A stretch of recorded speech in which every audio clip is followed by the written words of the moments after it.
कहानी की शुरुआत में हमें एक बहुत ही खतरनाक आदमी देखने को मिलता है जो सभी लोगों को एक एक करते मारता जा रहा था। हालांकि इस सब में उनका कोई कसूर भी नहीं था, जिन्हें ये चेनसा के साथ बहुत बेरहमी से मारने में लगा हुआ था। और इसी बीच एक लड़की भी इस आदमी के हाथों से बच जाती है, जिसे वो बाहर जाकर मारने की भी बहुत कोशिश करता है, लेकिन कोई फायदा नहीं होता क्योंकि रास्ते में एक ट्रक के साथ टकरा कर इस लड़की की भी जान बच जाती है, जिसे बीच में एक गाड़ी वाला साथ लेकर शहर में पहुंचा देता है, जिन्होंने अभी सब के बारे में पुलिस को भी बता दिया था कि यहाँ पर कुछ बहुत ही खतरनाक लोग रह रहे हैं जिनका काम सिर्फ और सिर्फ लोगों को मारना है। जिसको इन्वेस्टिगेट करने के लिए एक पुलिस अफसर भी अपनी गाड़ी के साथ उन्हीं के घर में पहुंच जाता है ताकि वो आसानी के साथ किलर को उसके हवाले कर दें। जिसको देखकर मोर्चे तो इन लोगों ने भी संभाल लिए थे, लेकिन आखिर में अफसर की बात सुनते इन्हें भी यकीन हो जाता है कि अब हम बचने वाले नहीं, क्योंकि अगर इन्होंने किलर को पुलिस के हवाले नहीं किया तो इसके साथ पूरी फैमिली को जान से जाना पड़ेगा, जो इस फैमिली का सीनियर बिल्कुल भी नहीं चाहता था। जिसके बाद वो अपने बेटे से कहते ही किलर को बाहर लेने का कहता है ताकि अपनी फैमिली की जान बचा सके, जिससे अफसर भी बहुत खुश हो जाता है। लेकिन मसला इससे भी बढ़ चुका था। जिन सभी के सामने उस वक्त एक और टीम पहुंच चुकी थी जिनका काम इस जैसे लोगों को मारना था, और वो इस बार भी ऐसा ही करते हैं, जिन्हें पुलिस वाला रोकने की भी बहुत कोशिश करता है लेकिन काम नहीं बनता। और इसी के साथ ये पूरे घर में फायरिंग करने के साथ साथ उसे पूरी तरह आग में जला देते हैं, जिसमें आग खत्म होते इनके कंगाल भी मिलने को नहीं मिल रहे थे।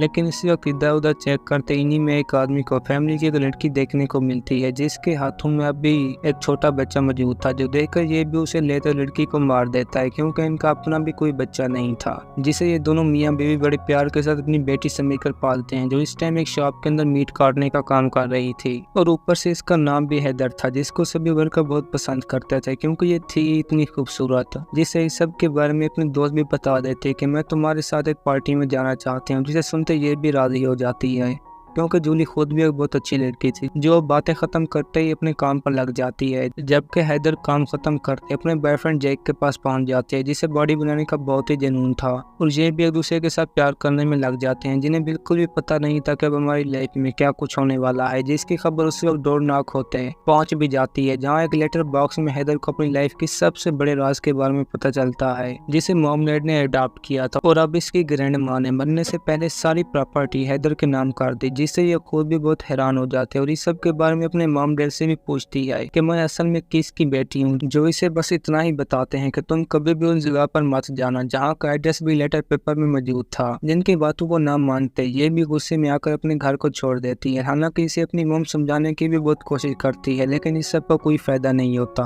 क्योंकि इस वक्त हैदर के सर पर प्रॉपर्टी देखने का भूत सवार था, जिसकी वजह से जैक के पास जाते उससे भी इस सब के बारे में बता देती है कि हमें जल्द अज जल्द टेक्सास जाना होगा। जिसको सुनते जैक के साथ साथ इसकी फ्रेंड जूली और जॉन भी चलने के लिए मान जाते हैं, जिन्हें हर वक्त बस मजे करने का ही सोचता था। और इस बार भी ये सभी एक साथ गाड़ी में बैठे टेक्सास की तरफ निकल पड़ते हैं, जिन्हें बिल्कुल भी पता नहीं था कि अब हमारे साथ क्या होने वाला है, क्योंकि रास्ते में इन्हें बारिश भी बहुत जोर से डिस्टर्ब करती है, जिसके अंदर वो खाने का सामान लेते बच जा ही रहे थे कि उसी वक्त इनकी गाड़ी के सामने एक लड़का आते ही टकरा जाता है, जिसे खुद भी एक लिफ्ट की बहुत जरूरत है, जिसे वो जैक को पैसे देने के साथ ले भी लेता है। और इसी के साथ ये सभी एक साथ हैदर के घर की तरफ रवाना हो जाते हैं, जिसमें एक नया लड़का भी इन्हीं के साथ शामिल हो गया था, जिसे वो घर देखते ही आगे छोड़ आएंगे। जहाँ पर सुबह होते ये सभी भी आखिरकार उसी एरिया के अंदर पहुंच जाते हैं जहाँ पर हैदर की ग्रैंड माँ का घर मौजूद था, जिसको देखते इन सभी के भी होश उड़ जाते हैं क्योंकि वो था इतना बड़ा और खूबसूरत, जिसके गेट को खोलने के चक्कर में इनका सामना भी आखिरकार ग्रैंड माँ की लहर के साथ हो जाता है, जिसने हैदर को गेट के लॉक के बारे में भी बता दिया था कि वो इस तरह डोर ओपन कर सकते हैं, और कुछ कागजात भी हैदर के हवाले कर देता है, जिसमें सबसे कीमती ग्रैंड माँ का एक लेटर था, जिसे लहर भी हैदर को सबसे पहले पढ़ने का कहता है क्योंकि उसके अंदर घर की कीज के बारे में कुछ जानकारी मौजूद थी, जिसको लेते ये भी आखिर में घर के अंदर एंटर हो जाते हैं, जो पूरी तरह एक महल से तो काम बिल्कुल भी नहीं था, जिसको देखते देखते सभी उसी के अंदर घुस जाते हैं, जहाँ पर हर चीज बस बादशाहों की तरह थी। और कुछ साथी वहीं पर स्नूकर खेलने लग जाते हैं, जिसको देखते हैदर भी हैरान थे क्योंकि अब उसे अपना एक बहुत ही खूबसूरत घर मिल चुका था, जिसकी हर चीज को देखकर ये भी उन्हें जानने में लग जाती है ताकि अपनी फैमिली के बारे में कुछ जानकारी मिल जाए, जो आखिर में घर से बाहर निकलते ही इसे मालूम भी हो जाता है क्योंकि इस फैमिली के सभी मेंबर जो अब इस दुनिया में नहीं थे सभी की ग्रेज बाहर मौजूद थी, और उन्हीं में से ग्रैंड माँ की होने के साथ साथ हैदर की अपनी मॉम की भी मौजूद थी, जिन्हें देखकर ये भी वापस अपने दोस्तों के पास पहुंच जाती है, जो मार्केट से कुछ सामान लेकर आने का सोच रहे थे, जिसके लिए रास्ते में मिलने वाला लड़का तो उसी वक्त ही मना कर देता है क्योंकि उसे खाना बनाने का बहुत ही शौक था, जिसकी वजह से किचन देखने के बहाने वहीं पर ही रुक जाता है, और ये भी उसे घर के चाबियां देकर शहर की तरफ निकल पड़ते हैं। लेकिन अब तो इनके जाने के बाद का सीन ही कुछ अलग था, जहाँ पर ये लड़का सभी के जाते ही घर में मौजूद हर कीमती चीज को उठाने लग जाता है ताकि इन्हें बेचकर पैसे कमा सके।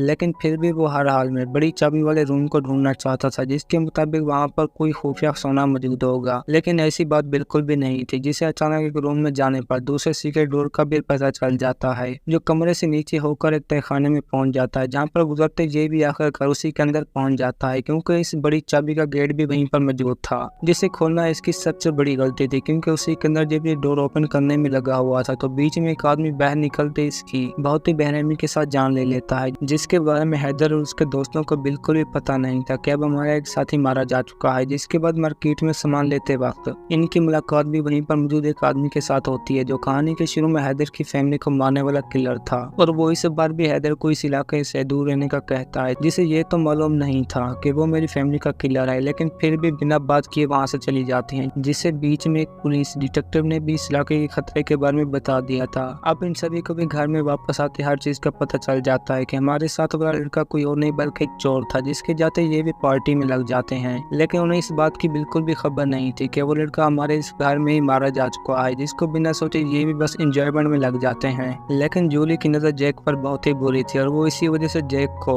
बहाना बनाकर ले भी अपने साथ जाती है ताकि दोनों एक साथ टाइम स्पेंड कर सकें। जिसके बाद होता भी वैसा ही है और ऊपर से जॉन भी किचन में खाना बनाने पर लगा हुआ था कि तभी उसे भी वहीं पर किलर आते बहुत बुरी तरह मार देता है क्योंकि ये भी अब उसी रूम के अंदर पहुंच गया था जहाँ इससे पहले साथी को किलर ने मारा था, जिसे भी अब वहीं पर बेरहमी से मारते अपने साथ ले जाता है, जिसकी खबर हैदर को बिल्कुल भी नहीं थी। जो रूम में जाने के बाद अपने ग्रैंड माँ का सामान देखने में लगी हुई थी, जिससे उसे वो खुद अपने ग्रैंड माँ भी दिख जाती है, जिसके बारे में वो डर के मारे जो ही अपने दोस्तों को बताने लगती है तो वहाँ पर कोई भी मौजूद नहीं था सिवाय एक रूम में किलर के, जिसको देखते ये भी भागते हुए किलर के हाथों चाट जाते हैं जो इसे मारता तो नहीं लेकिन उतने में बाकी साथियों का कचूमर बन चुका था, जिसकी वजह से ये भी मौका देकर किलर के हाथों से भाग जाती है। लेकिन वो भी छोड़ने वाला नहीं था, जिसकी वजह से हैदर के बाहर आने पर जूली और जैक को भी इसे का पता चल चुका था, जहाँ पर किलर हैदर को एक ग्रेट के अंदर मारने ही वाला था कि बीच में जूली के बुलाने पर उन्हीं की तरफ चला जाता है। जिस सब का फायदा उठाकर ये भी गाड़ी लेते उसी जगह पर पहुंच जाते जहाँ पर किलर जैक और जूली को मारने वाला था, जिसकी वजह से दोनों गाड़ी को देखते ही उसी के अंदर सवार हो जाते हैं। लेकिन किलर ने भी अब उसी बीच एंसा के साथ उनकी गाड़ी का टायर काट दिया था, जिसके बदले में कुछ टाइम आगे जाते इनका भी एक जोरदार एक्सीडेंट हो जाता है जहाँ होश में आते जैक की तो बहुत ही बुरी तरह जान जा चुकी थी, लेकिन जूली और हैदर अब तक भी जिंदा हालत में मौजूद थे,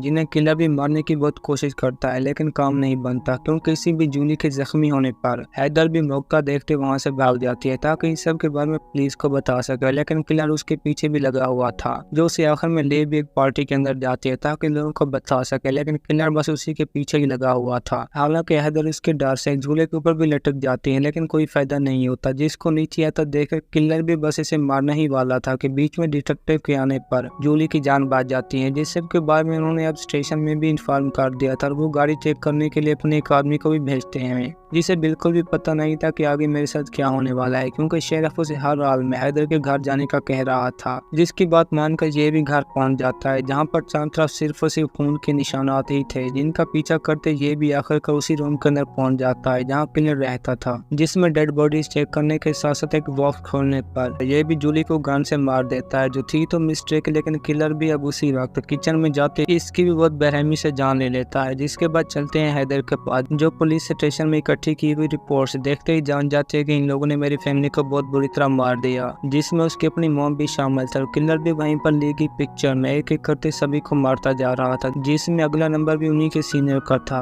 और हैदर भी इस सब को पढ़ने के बाद वहाँ से भाग जाते हैं ताकि अपनी दादी के लायर को इस सब के बारे में बता सके, जो हैदर की बातें सुनते ही उसे एक पब में मिलने का कहता है जहाँ पर हैदर भी कुछ टाइम में पहुंच जाती है और लायर भी उसे सबसे पहले लेटर के बारे में पूछता है कि तुमने उसे पढ़ा या नहीं, जिसके बाद ये भी किलर के बारे में पूछताछ करती है लेकिन लायर को सिवाय चंद बातों के उस किलर के बारे में कोई भी अता पता नहीं था, जो बस हैदर को भी इतना ही बताता है कि ये किलर तुम्हारा कोई फैमिली रिलेटिव है, जिसको सुनते ही इसके भी होश उड़ जाते हैं और बीच में शेरिफ के आने पर ये भी वहाँ से भाग जाते हैं। हालांकि उसे एक आदमी ने तो गाड़ी मारकर जख्मी भी कर दिया था लेकिन ये उसे चाकू मारते डिटेक्टिव के पास पहुंच जाते हैं जो इसे गाड़ी में साथ लेते आगे की तरफ निकल पड़ता है ताकि हैदर को घर पहुंचा सके, लेकिन ये भी एक बहुत बुरा आदमी था जो हैदर को साथ लेते पहुंच भी एक सुनसान जगह पर जाता है जहाँ पर इसकी हालत थी तो बहुत ही खराब, और ये लड़का भी उसे एक रस्सी के साथ बांध कर लटका देता है ताकि किलर जो ही इसे मारने लगे तो हम उसे पकड़ लें, जिसके बारे में अब हैदर भी जान चुकी थी कि ये उसी पुलिस वाले का बेटा है जो इसे लटकाने के बाद वहीं पर छुप जाते हैं। जिसके बाद की बारी थी किलर के आने की, जो आते ही सबसे पहले काम हैदर को मारने का करता है, लेकिन उसके ऊपर बना एस का निशान देखते ही ये भी हैरान हो जाता है क्योंकि इसे पहले मालूम नहीं था कि हैदर मेरी खजाना है, लेकिन अब जानते ही उसे खोल देता है। जिसके बाद पुलिस वाले भी इसे पकड़ते बहुत बुरी तरह मारना शुरू कर देते हैं, जिनके एक साथी को तो हैदर भी मार देती है, लेकिन बाकियों से लड़ना उसके बस में नहीं था, जिसकी वजह से किलर को दोबारा चेनसा दे देती है और वो भी उसी की मदद से शेरिफ को मार देता है। हालांकि इस सब को एक और पुलिस वाला भी देख रहा था, लेकिन हैदर के मना करने पर रुक जाता है। जिसके बाद ये भी दोबारा अपने घर में सब कुछ खत्म करते पहुंच जाते हैं, जहाँ पर लेटर पढ़ते हैदर को भी मालूम हो जाता है कि ये मेरा खजाना है, और कीज में सबसे बड़ी वाली चाबी भी इसी के रूम की थी, जो आज से हैदर का एक बॉडीगार्ड था, जिसकी वजह से ये भी अब नीचे जाने के बाद उसी के डोर को लॉक कर देती है, जिसने तो अब कहानी के आखिर में अपने मॉम डैड को भी मरवा दिया था ताकि हमारी फैमिली का बदला पूरा हो जाए। और इसी के साथ हमारी भी आज की ये कहानी खत्म होती है। दोस्तों, अगर आपको हमारी कहानी पसंद आई हो तो वीडियो को लाइक और चैनल को सब्सक्राइब जरूर कीजिए।